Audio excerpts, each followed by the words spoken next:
Welcome, Tommy Swami. Sayonara. Thank you for having me. So happy you're joining us. We have with us one of the longest standing members of our center, someone who has served the center tremendously in his life and has served Swami in so many ways and has had many, many experiences and many, many chances to go and see Swami and to see the development of the Atlanta Center, to witness the development of Swami's mission in many ways as well, and just a lot of wisdom that's sitting before you now.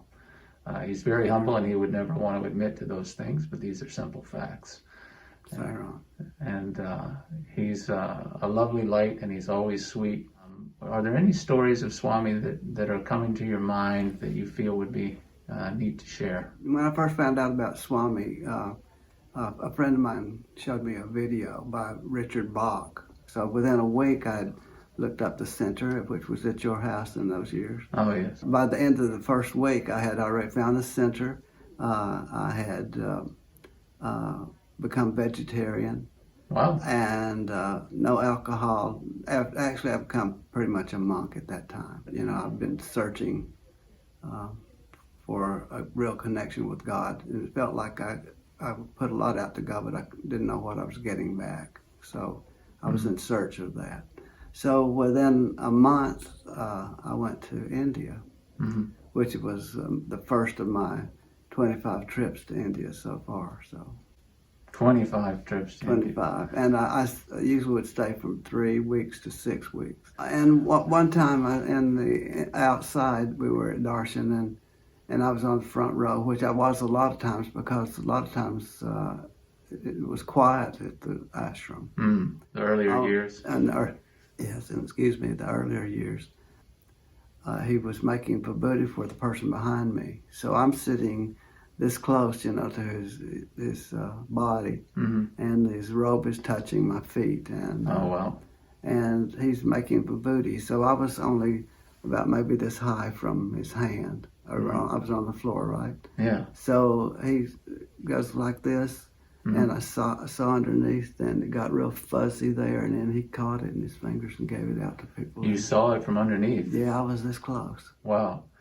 So describe as accurately as you can what you saw, if you can remember that. Well, it was just like it was a mist of a little bit gray fog, and it just kind of swirling there, because he was already going like this, and it was just swirling particles, and then he grabbed the massive part of it and gave it out to people. So really, I've never heard quite an account like that. That's so amazing that you were in that vantage point to see it that way. Yes.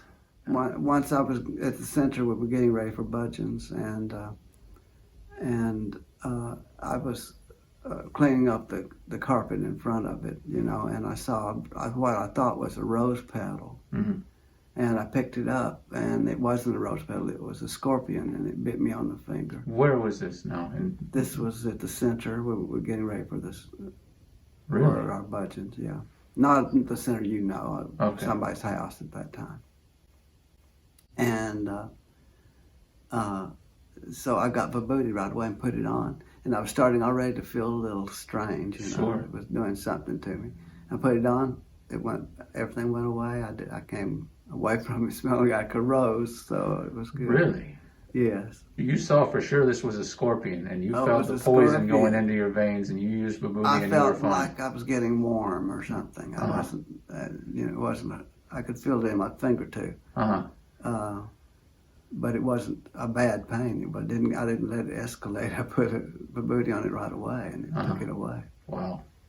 And you didn't feel like you had to go to the emergency room. You just had faith in Swami. And it went away. There was nothing to do. Well, there you go. Good things. Sayonara. And another story, my mother was terminal, and one night my dad called me and told me I needed to come up to North Georgia to see my mom because she'd fallen on the floor and she didn't want anybody to come with an ambulance. She wanted me to come up. Mm-hmm. So I went up and she had fallen on the floor and my dad couldn't get her up.